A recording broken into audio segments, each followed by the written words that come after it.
What is going on, guys? This is Random Things Review here, live in McCarran International Airport, Las Vegas, Nevada, for another live airport review. Now, this is the first time I've been in this airport, so the first impressions you're seeing are mine truly and of mine alone. We're going to take a nice walk through this airport. I'm going to tell you what I think about it, and then maybe we'll break it down with some numbers for some reviews. If that sounds good, then keep watching the video. If not, click over to see some more videos and more random reviews. So first thing, as you would expect with Las Vegas, a lot of neon. I'm playing off the neon thing. There's some waves in the ceiling here. The architecture is unique, as was with previous airports that I reviewed. It seems that there is a sculpture thing going on here at this food court, which I think is also pretty neat. But in terms of artistic expression, there doesn't seem to be too much going on compared to other airports that I've reviewed on this channel. Kind of seems that this airport is just kind of here for the sufficient service of its customers, which I can respect that. Over here you can see some chains, relevant chains, information. Sammy's, I've never heard of Sammy's before, so that's a pretty cool idea. Got a little to-go station here. It's got a curtain on it. I don't know why I'd have a curtain on it. The watches here, the clocks are sponsored by Rolex, pretty high roller. So you can tell this is a city that doesn't mess around with its money. So that's a message right there. And one of the most unique features has to be the slot machines that are located right in the middle of the airport. Something quintessentially Las Vegas that you wouldn't really seem to expect in the middle of an airport, but alas, there it is. You can see a bunch of slot machines made an appearance. I have not made an attempt at these slot machines. If I do, I'll leave a review about it. I'll let you know my experience with the slot machines as well. Maybe that review will come at a separate time. But as you can see, here is one of the rotundas for Concourse D. You have the arrivals and departures area up here. Not gonna lie, for as pretty modern as the rest of it is, this area is actually a little bit outdated in my opinion. I do like the little letter sticking up at the top though. I think that's a nice little niche touch that makes it look like a scoreboard kind of, or a movie screen. But the TVs themselves are kind of outdated and pretty sad, not gonna lie. So kind of tough to watch a flight on a situation like this. Seems like they invested most of their money in these casinos right here. So in terms of labeling where stuff is, the number is bigger than the letter, and I don't know if I like that. I'm a big fan of symmetry, and I think anti-symmetry like that, I don't know if you want that going into an airplane. You want your airplane to be symmetrical, wouldn't you? You don't want one wing bigger than the other. So I don't know if this excuse my thumb there, I don't know if you want that one letter, one number thing to be non-symmetrical. I don't think that conveys a good message for an airport or the flights that are flying out of it. But nonetheless, Vegas persists. So in terms of organization, I'm going to have to give the airport probably a 7.9, maybe an 8.0. No, we'll go 7.9, nothing really making it an 8. Nothing too bad about it, but nothing really too good.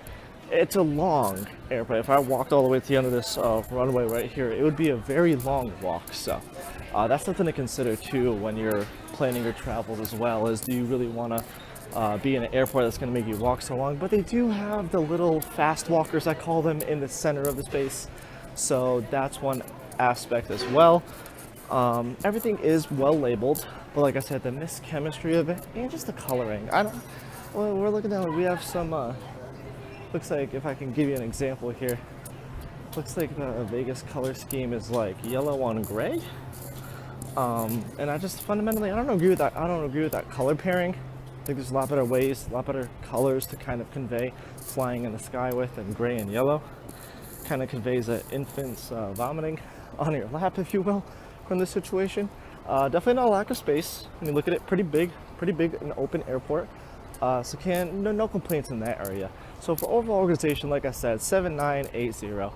In terms of architecture and style, I'll give it an 8.0, 8.1. Nothing really too noticeable about it, but no flaws really either, except the length of the airport. That's just one thing.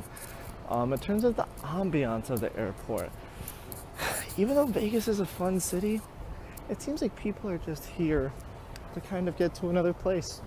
And I understand that's what airports are fundamentally, but you would want to have a little bit of vivaciousness to an airport that would have a situation like this. I don't know. We start to see some colors right here. Once again, it's all for capitalistic commercial purposes. So that might be for a different situation.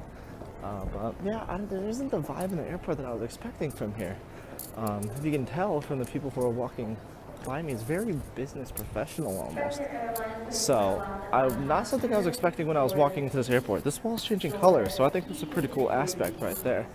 Um, in terms of airplane stores and things, you have your typical Hudson News and your travel advisors, suites and stuff like that, but nothing too crazy. We have more gambling lounges over here, a lot of neon, as I kind of said. So yeah, in terms of the aura, I know we're going new with this aura ranking, but aura for me is probably going to be a 7.6 on a 10-point scale. Even what they tried to do here with the neon, it just seems a little rushed. And that's not a Cinnabon. Why would a Cinnabon be in a coffee mug? This is just all unnatural stuff that I never would have put in my airport, at least. So you got changing colors, but it just all seems a little rushed for me. I know this will probably appeal to a lot of the consumers, so if you have an idea about how to make this airport better, if you really like this airport, then leave it in the comments below. Let me know your favorite airports or what you think about this. But these are just the thoughts that I'm currently sharing about it. Are there any other sections that I really wanted to hit upon when I'm walking this airport? Navigatability, which kind of goes into like accessibility and stuff. Still pretty manageable. No concerns there. You can kind of find everything you need to, no issues. Once again, another Rolex sponsor. You got a cool little Welcome to Las Vegas sign right here. So I think this concludes my review on the Las Vegas McCarran International Airport. Overall, I'm going to have to give it a 7.8. You know, C+ review. Nothing explicitly wrong about the airport, but stuff it could definitely improve on, if you get what I'm saying. But it passes the class, you know, does the job, gets people out of here, flies them in airports, flies them to Vegas, does the job. So these are my thoughts on the Clark County McCarran International Airport, which is the full name, I guess.